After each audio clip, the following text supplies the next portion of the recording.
yeah. Thanks, Jeff. Gotta be COVID smart. Help them out. That's true. And I'm gonna wash for 20 seconds. I think is what they tell you to do. You can sing the happy birthday song. Or ABCs, I think I've heard. And so I'm done. I don't even know how long I've been washing them. And also notice how she like wash up her wrists because like Yep. it just doesn't stop at your hand. It doesn't. It doesn't.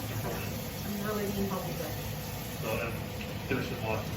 Yep, I'm gonna finish washing. All right, hello everyone. I am joining you. Well, first of all, my name is Stacy Peterson. I'm the Director of Student Diversity and Inclusion. I am joining you today from the Culinary Corner. That's what this says. The Culinary Corner at the Wellness Center at UND. And just so you all know, I'm also joined by some guests, but we are socially distancing. We're being responsible, smart individuals. We have Marissa, who is, she's the Culinary Corner Office Assistant, and she's also a student in the Communication Science Disorders program at UND here. Sonia, who is the, I have to look at her name tag, even though I just did this, Health Promotion Coordinator at the Wellness Center, Wellness and Health Promotions. And then Jeff Gibson, who normally is doing all of the cross-cultural programming for us, but today he is operating the camera, the iPhone camera, so that we can come to you live with an event for Hispanic Heritage Month. We're making pozole, and we're doing a little bit of a variation on it because we're trying to be healthy, and Marissa will share some healthy tips as we go along. Just shout them out, Marissa, if you have them. And we're cooking it today for Hispanic Heritage Month. Last year we did a great engaging activity with COVID and some of our restrictions. We wanted to figure out how we could come to you and engage you in a meaningful way, and this is what we decided on. I have a few facts about pozole as we move through the program today and as we're cooking. I think the first thing that I would just want to share is, I guess, how I came to understand and know about the food itself. A couple years ago, I had a student who she brought some leftovers for me, and she was like, "Oh, I really want you to try it. It's really, really good. It's pozole," and I tasted it and I loved it. It was so good. And I that night I had called my dad and I was talking to him about it, and I was like, "It was really, really good. We should make it." And he started laughing at me, and he's like, "Your Tia used to make it all the time. We would drive down every summer and she would make it for one big meal when we would have all of our family together. And my brothers and I would cry. We would cry because we didn't want to eat it because there were bones in the pot. And so we never ate it."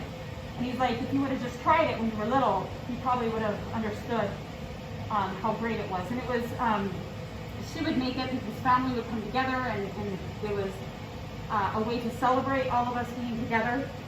Which really is what people do with the soup or stew today. And so we're gonna start it. We're gonna cook it, and you can follow along. We'll post our ingredients later probably, so that you could make it if you'd like to. We have a stock and parts of a quarter chicken in here that are brewing or that are simmering right now. We had to do that ahead of time just because we don't have enough time to quarter the chicken and then make sure that it cooks down while we're in here. And so I've got it sitting right now simmering in its broth or in its juices. And what we're going to do is we're going to add some garlic and some onion. So I'm going to start with some garlic. I learned this technique from Rachel Ray, beating the garlic to get the skin off. Marissa, do you have any things to say about garlic? So some fun stuff about garlic is garlic and onions are in the same sort of food group family. Nice. And they're both veggies, so they're really high in fiber. And I believe garlic has a certain element to it that is also really good for your heart. So that's a good tip. Garlic is really good for your heart. Don't focus on how I'm cutting the garlic, because I don't actually know how to do that. I'm just cutting it. You're a home chef. I'm a home chef. I just about cut my finger. So I need to focus on the garlic while I do that. So I'm going to add the garlic to my pot. Oh, I think I had turned this off. So now, Marissa, is this one? Yes. Here, I'll move over here so you can socially distance and turn my pot back on. What do you want it at? Like a good simmer, so probably like 5. Okay. Thank you. So I'm adding my garlic, and then I'm going to add half a yellow onion. Once again, don't pay attention to how my technique is. Home chef. That's what we're going to hashtag this, home chef. So while I'm doing this, maybe talk a little bit about the history of pozole. So it predates the colonization, the Spanish colonization of Mexico. So it's really old. It's very old. It's actually part of,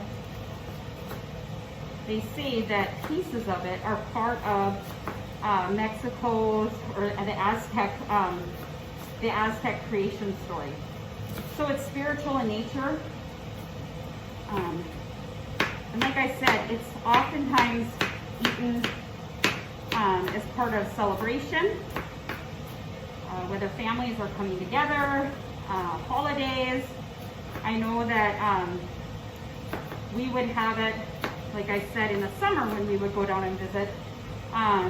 But more recently, we had gone down in February, and it was the first time that my family had been together in many, many years.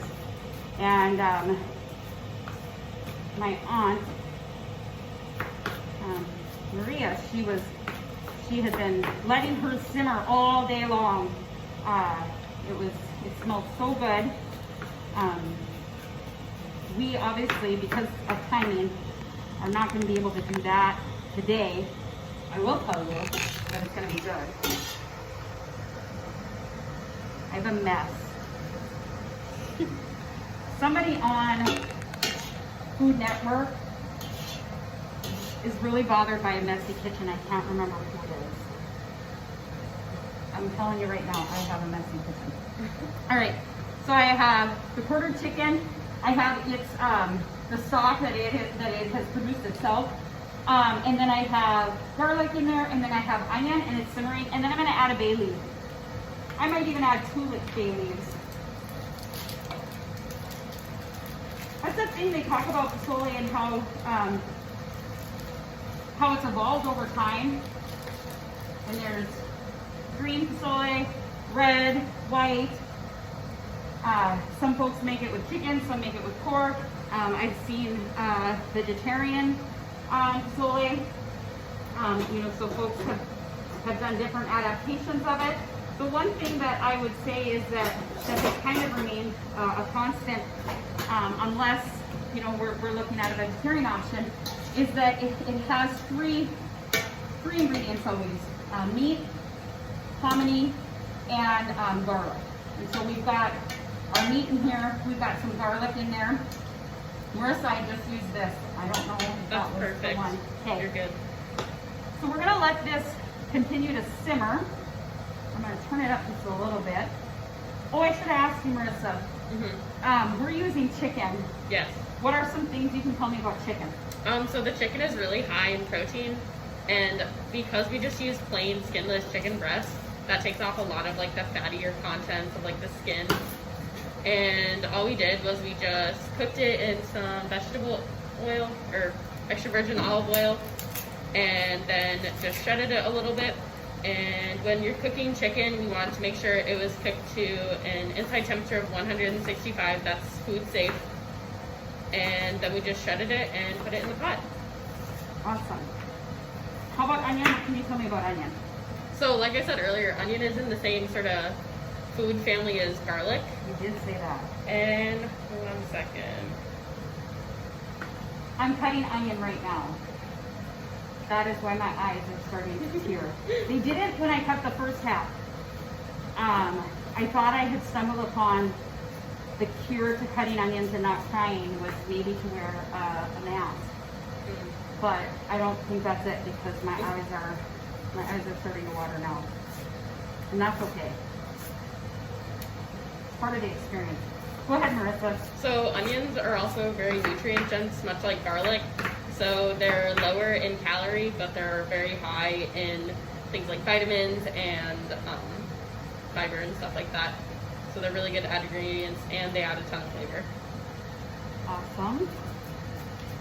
Right now, what we're doing, Jeff, you're not zooming in on my onion cutting skills, right? Nope, but you can do it. You can see it? Yep. Okay. I know that this is not proper onion cutting technique, but It's all going in a pot. it is, and it's going to be good. It'll be Yeah. really, really good. So what we're going to do now is we're going to, we've got some onion in here that's cooking, but we're going to saute some along with some more garlic. You've got to have more garlic. And then, oh, and I'm using some extra virgin olive oil. Rachel Ray calls it EVOO. She's probably not the only one who calls it that, but so we're gonna put that in this pot or in this pan, this skillet. I don't really know how much to use. Marissa, any things about this? Let me check. Okay, you check on that. I'm gonna just wash my hands really quick because I've got some EVOO on it. So extra virgin olive oil can help prevent your risk of heart disease, can protect against stroke, and may help lower your risk of type 2 diabetes. That's really awesome. I'm really glad and thankful that Marissa's here with us today because I don't know a lot of this stuff, but also I don't know how I would take up all this time talking about cutting onions. So I'm just throwing onions in. You'll see that I had just used one, it's probably like a medium large size onion, and I put about half of it in here. I'm gonna stir this. I put about half of it in here, and then I'm sauteing the other half right here.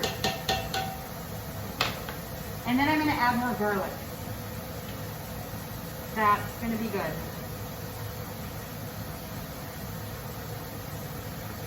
We're making a smaller batch.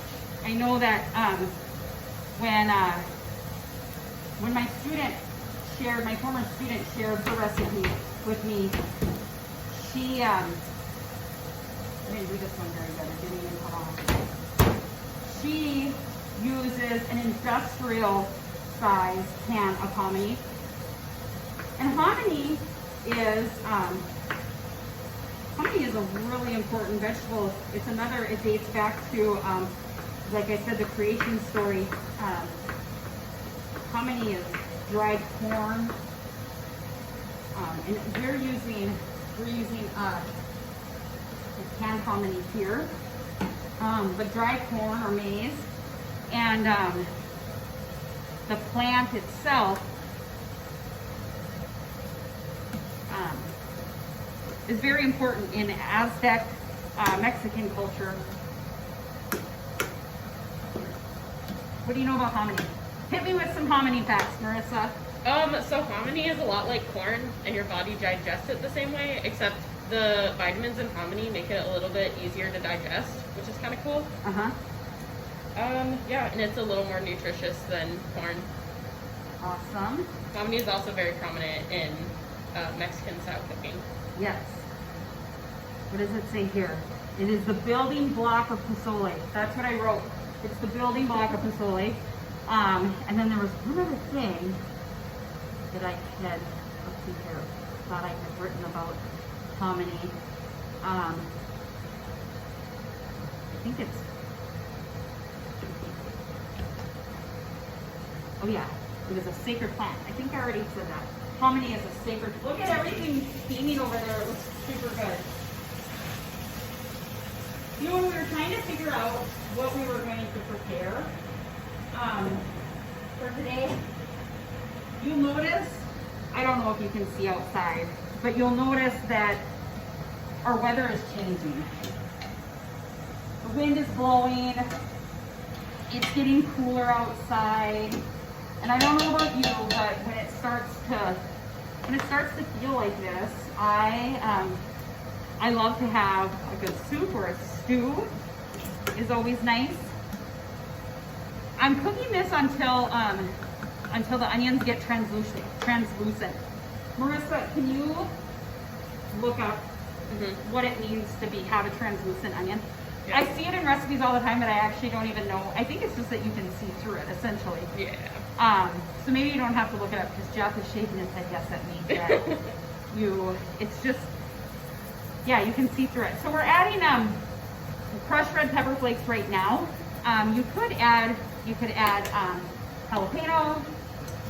You could add, depending on how adventurous you are.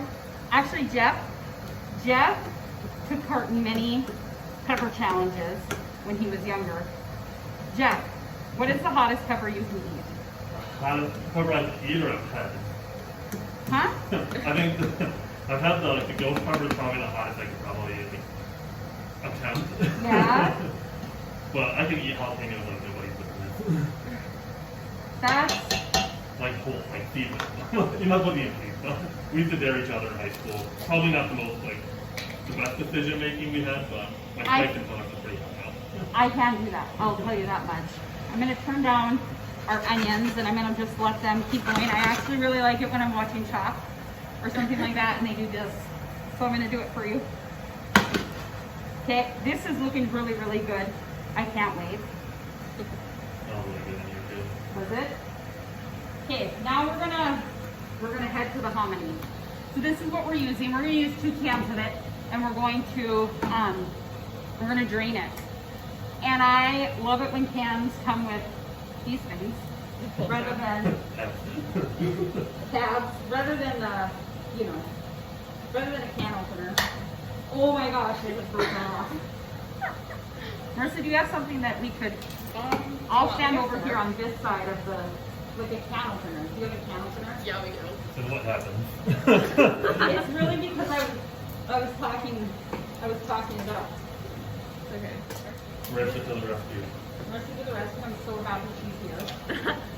I've said that 3 times now. So for those that are just joining us, we are making pozole as part of Latinx Heritage Month. It goes from September 15th through October 15th. Yes. And we're having a great time. There you go. Awesome. Okay, so I'm gonna So keep stream. it perfect. Yeah, don't hurt yourself. There you go. Okay, perfect. Thank you, Marissa. Of course. Okay. Show some comment. Yeah, here, let's show it. Here's a good up close. Oh, and I've got another camera right here. Okay. Perfect. Awesome. My onions are translucent. Okay. And this is what's great about this. We're just gonna start putting things together. So there's not crazy amount of work that we have to do now. We just get to add stuff.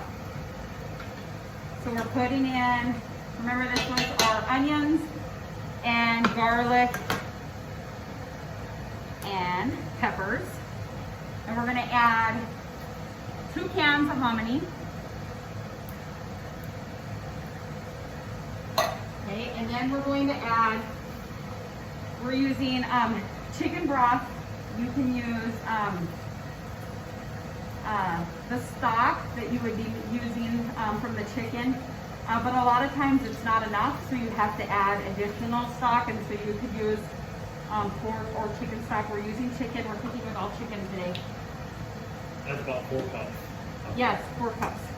So I'm going to give this a stir.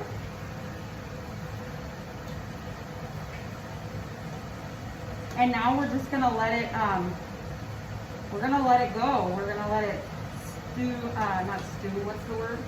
Simmer. What does it do? Simmer. Simmer. We're gonna We're let good. it simmer. Thanks, Marissa. And then we're going to start working on the, like the toppings, the garnishes. That's the word I'm looking for. So garnishes are really, they're kind of, I think unique to the individual, right? So you don't want to force anybody to use a garnish they don't want to use. But what we are going to use today is limes. We're going to garnish with limes if folks want. Radishes, which are very, very common. What can you tell me about radishes? Let's look something up. Yeah. I love radishes. I used to eat them from the garden, just straight out of the garden. It's very good. Yeah. So since it's a vegetable, it's obviously high in fiber again. They also have vitamin E, A, C, B6, and K. Plus they're high on antioxidants, fiber, zinc, potassium, phosphorus, magnesium, copper, calcium, iron, and manganese. So pretty much a lot in it. That's awesome. I wonder if people ever eat the green part of the radish. I don't know, I guess. I'm not sure.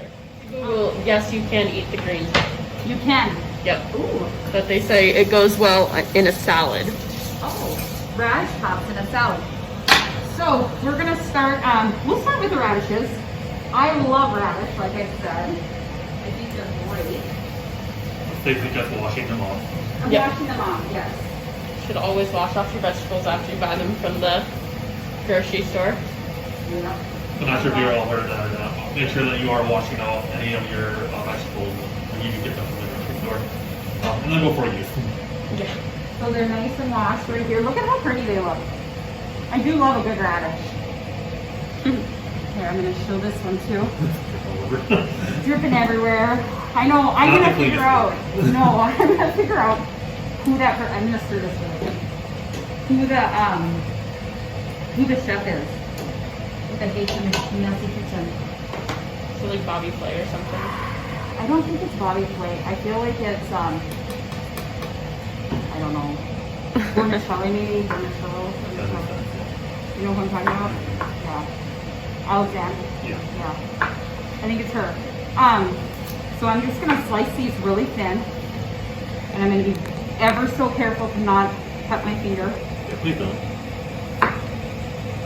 Although, when I said that if I were to do something like that, I didn't say it on air, but Marissa indicated that she is first aid and CPR certified. CPR certified. So if I were to have a mishap in the kitchen, this is where I would want to be, We're good. is with Marissa. Marissa, did you have to do that as part of your employment here, or is that just something you've done? So I guess I've been like CPR and first aid certified like a couple times now. For my recent one that is active right now, yes, it was through the wellness center. They provide that for their employees. And then I've also done like CPR certification when I was like maybe 10. Oh, that's awesome. Yeah. I think that more people should do that if they have the chance to do it.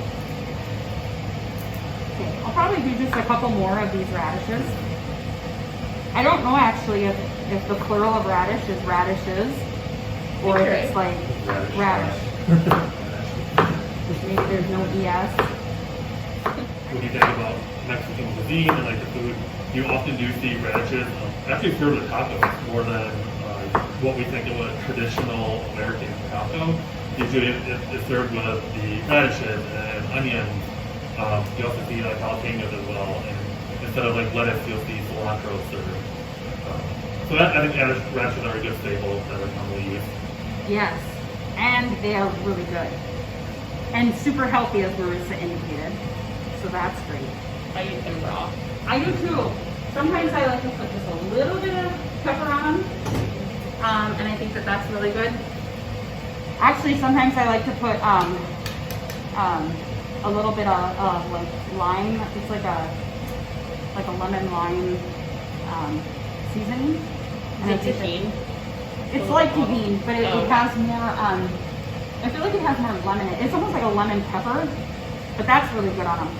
So now we're going to cut our avocado. We'll grab this one, I think. Make sure your avocados are right. Yeah, these ones aren't like super They're not big. most right, but they'll work. They're gonna work. And I'm just gonna hope that I don't hurt myself. Alright. So, or no, open it up. They're not the ripest. Matter of fact, Okay. I don't even know that it's gonna open up. Make sure you get a ripe avocado. Yeah. It was not the best options at the grocery store. They didn't ripen up. They're not in season in the Yeah, fall. they're not. Let me see. Let me see what I can do with this. Yeah, did you cut all the way around? I did. Oh shoot. It's probably really. We'll try this one more time. I don't know why avocados wouldn't be in season right now in the fall of North Dakota.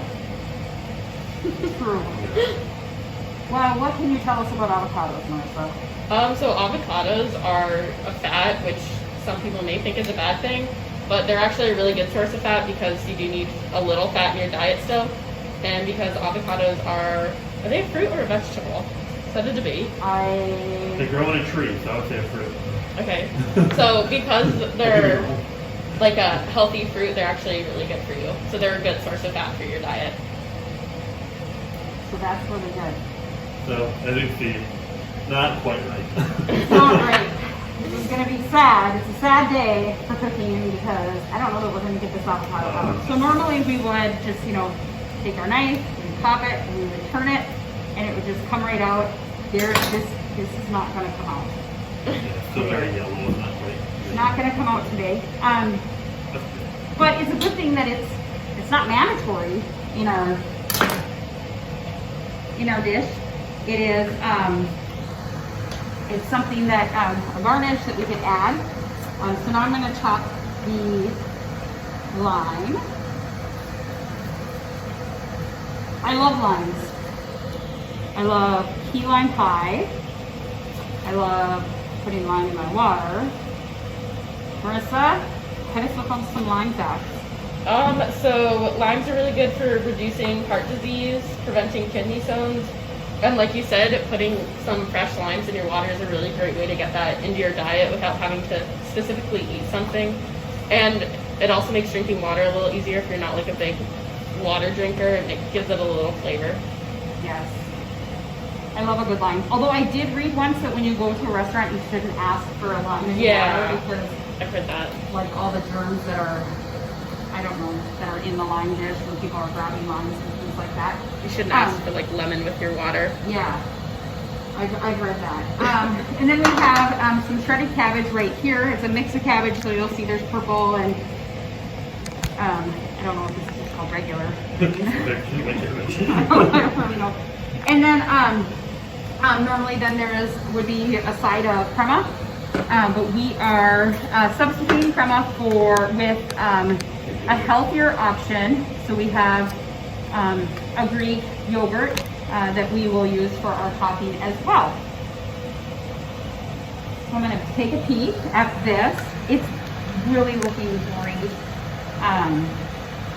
It's just simmering, and so it looks really, really good. I'm going to turn it up just a little bit. I can see the pepper and the garlic. I can see it all happening in there. And it looks, can you smell it? I smell lime. We're probably going to taste this, right? Are we going to taste this? Sure. Definitely. At some point we probably will. And then a lot of times when folks serve pozole, they also serve it with tostadas.